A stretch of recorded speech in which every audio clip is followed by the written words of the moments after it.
다 같이 사도신경으로 신앙 고백하시며 2024년 4월 25일 목요일 새벽 기도에 함께 시작하겠습니다.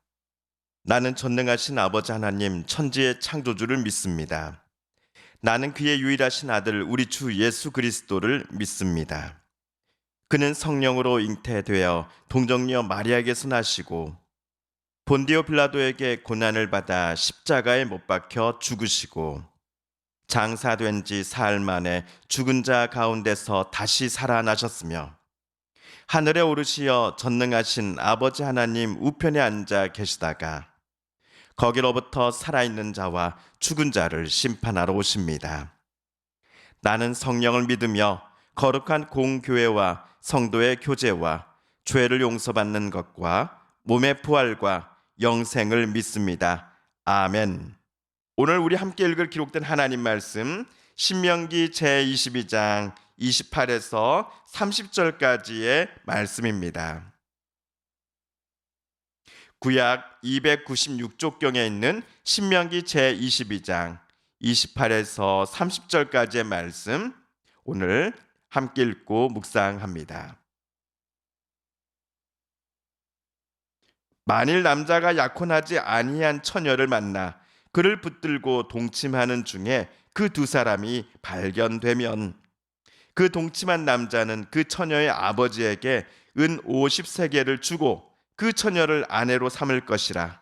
그가 그 처녀를 욕보였은즉 평생에 그를 버리지 못하리라. 사람이 그의 아버지의 아내를 취하여 아버지의 하체를 드러내지 말지니라. 아멘.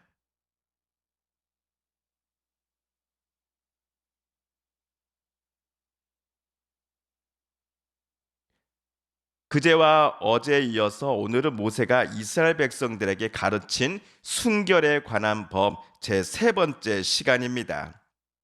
어제 본문에서 가늠한 남자와 여자는 둘 다 붙잡아 투석형에 처해야 한다라고 모세가 지시했습니다.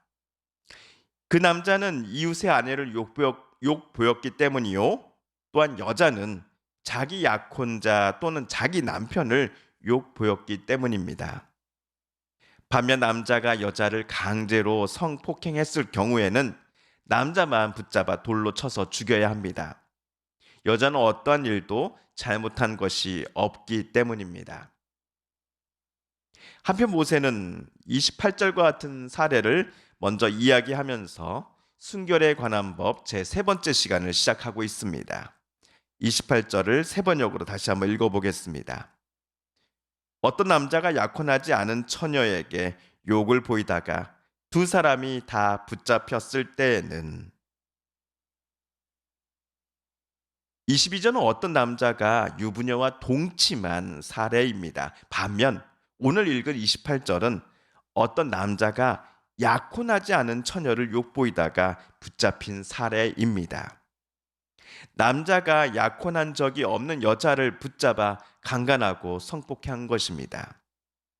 여기서 잠시 우리 출애굽기 22장 16절을 찾아서 한번 읽어보겠습니다. 사람이 약혼하지 아니한 처녀를 꿰어 동침하였으면 납폐금을 주고 아내로 삼을 것이요. 출애굽기 22장 16절은 남자가 결혼하지 않은 처녀를 유혹하여서 동침한 경우입니다. 비록 강제는 아니었다고 하더라도 처녀를 남자가 유혹하여 잠자리를 가진 것도 모세는 분명 죄로 간주했습니다. 이 경우 남자는 신부의 가족에게 납폐금을 지불하고 그 여자를 자기 아내로 삼아야 합니다. 만약 그 여자의 아버지가 자기 딸을 그 남자에게 주기를 거절한다. 이런 경우는 어떻게 해야 할까요? 이 경우에도 여자를 유혹하여 동침한 남자는 여자에게 아니면 여자의 가족에게 납폐금을 무조건 지불해야 합니다. 자, 오늘 본문 신명기 본문으로 되돌아오겠습니다. 어떤 처녀를 욕보인 남자가 유부남인지 아니면 결혼을 하지 않은 남자인지는 불분명합니다.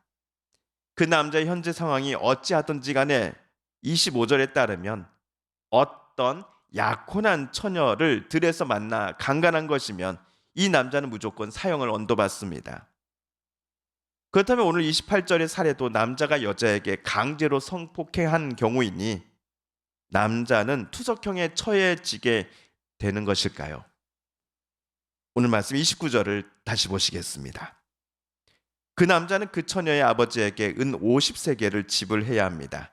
그리고 그 여자에게 욕을 보인 대가로 그 여자는 그의 아내가 되고 그는 평생 동안 그 여자와 이혼할 수 없습니다. 오늘 사건 사례에 나온 그 남자는 투석형을 언도받지는 않습니다. 아마도 그가 강제로 성폭행한 여인이 약혼을 해보지 않은 처녀이기 때문인 것 같습니다. 죽음을 면하는 대신 그 남자는 첫째, 처녀의 아버지에게 은 50세겔을 지불해야 합니다. 두 번째로 그 남자는 자기가 욕보인 처녀와 결혼하여 평생을 함께 살아야 합니다. 은 50세겔을 지불했으니 이제 된 것 아니요? 라고 남자가 생각했을지도 모르겠습니다. 그러나 아니, 절대로 그렇게 해서는 안 돼! 라고 모세는 말했을 것입니다. 자기 아내의 순결함을 의심하고 자기 아내가 순결을 잃고 왔다라고 거짓말을 퍼뜨리는 남편에게 이스라엘 법정은 벌금 얼마를 지불하라고 지시했는지 여러분 기억하시지요? 예, 은 100세겔입니다. 반면 그것의 절반인 50세겔을 오늘 사례에서 이스라엘 법정은 강제로 처녀를 성폭행한 남자에게 지불할 것을 모세는 지시했습니다. 50세겔도 꽤 큰 돈입니다. 다윗이 아라우나의 타작마당을 구입할 때 값이 바로 은 50세겔이었습니다. 이 벌금은 아마도 한 여자의 인생을 완전히 망쳐버린 것에 대한 배상금일 것입니다. 남자는 그 여자를 옆에서 평생 돌보면서 살아야 합니다. 한편 오늘 30절은 어떤 아들이 자기 아버지 아내와 절대로 동침해서는 안 된다라는 규정이 나와 있습니다. 물론 아들이 자기 아버지의 아내와 결혼해서도 안 됩니다. 30절에 나온 규정은 여기 신명기에서뿐만 아니라 성경 곳곳에서도 등장합니다. 30절에서 나온 사례를 하나님께서 매우 싫어하시기 때문일 것입니다. 야곱이 죽기 전 그는 장자권을 장남 르우벤이 아니라 11번째 아들 요셉의 아들 또 에브라임에게 물려줬습니다. 그 이유는 장남 르우벤이 야곱의 후처 중 한 명인 비라를 범했기 때문이지요. 오늘 신명기 22장 30절에 나온 규정을 르우벤이 어겼던 것입니다. 그래서 르우벤은 아무 일이 없었다면 당연히 자기 아버지로부터 받았어야 할 이 장자권을 결국 다른 이에게 빼앗기게 된 것입니다. 성도 여러분, 오늘까지 3일에 걸쳐 신명기 22장에 나온 순결에 관한 법을 우리가 함께 읽었습니다. 성경의 다른 본문도 읽을 때 쉬운 것은 아니었지만 이번 주 본문은 더더욱 우리의 마음을 무겁게 만들지 않았나 싶습니다. 우리가 살아가는 시대의 성에 대한 사회 분위기는 참으로 개방적으로 변해가고 있습니다. 전통과 사회 법규가 제시하는 성에 대한 규정보다는 자기 욕망에 충실하면서 살면 된다. 자기 욕망에 충실하며 사는 것이 좋은 게 좋은 거다라는 분위기가 매우 강한 시대 속에 저와 여러분은 살아가고 있습니다. 그런데 그것은 진정한 자유가 아니라고 저는 생각합니다. 자유는 결과적으로 자신을 포함하여 다른 이들도 풍요롭게 만들어야 하는 것입니다. 하지만 오늘날 시대의 성에 대한 자유, 또 성에 대한 문화는 자기 자신은 물론이요 남까지 매우 모두 불행하게 만들어 버리기 때문입니다. 오늘 성경이 말하는 성윤리는 우리들을 구속하고 속박한다는 느낌을 받을 수도 있습니다.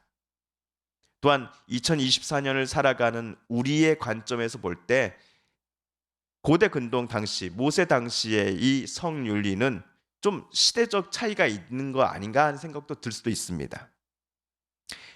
이것을 강조하는 사람은 꼰대 소리를 듣기 딱 좋습니다. 하지만 분명한 것은 이번 주 우리가 본 성경의 성윤리가 진정으로 사람들을 자유롭게 하고 하나님께서 사람에게 주신 성을 어떻게 하면 하나님의 창조 질서 안에서 부합하여 아름답게 사용할 수 있는지를 사람들에게 말해주고 있다라는 점입니다. 하나님의 뜻과 창조 질서 안에서 우리의 자유를 사용함은 꼭 성윤리만은 아닐 것입니다. 나 자신보다는 남을 먼저 높이고 사랑하며 존중하라는 하나님께서 우리에게 주신 계명들을 오늘 또 저와 여러분이 기쁨으로 지켜나가며 살아가야 할 것입니다. 물론 우리의 본보기는 저와 여러분을 너무나 사랑하셨기에 자기 목숨도 아끼지 않고 십자가에 달려 죽으신 예수 그리스도 단 한 분이어야 합니다. 주님께서 가르쳐 주신 기도를 드리며 신명기 말씀 묵상 제 91번째 시간을 모두 마치겠습니다. 하늘에 계신 우리 아버지, 아버지의 이름을 거룩하게 하시며 아버지의 나라가 오게 하시며 아버지의 뜻이 하늘에서와 같이 땅에서도 이루어지게 하소서. 오늘 우리에게 일용할 양식을 주시고 우리가 우리에게 잘못한 사람을 용서하여 준 것 같이 우리 죄를 용서하여 주시고 우리를 시험에 빠지지 않게 하시고 악에서 구하소서. 나라와 권능과 영광이 영원히 아버지의 것입니다. 아멘. 사랑하는 성도 여러분, 성삼위 하나님께서 오늘 신명기 말씀 묵상 중에 저와 여러분에게 들려주신 하나님의 음성과 뜻을 다시금 떠올려 보고 싶습니다.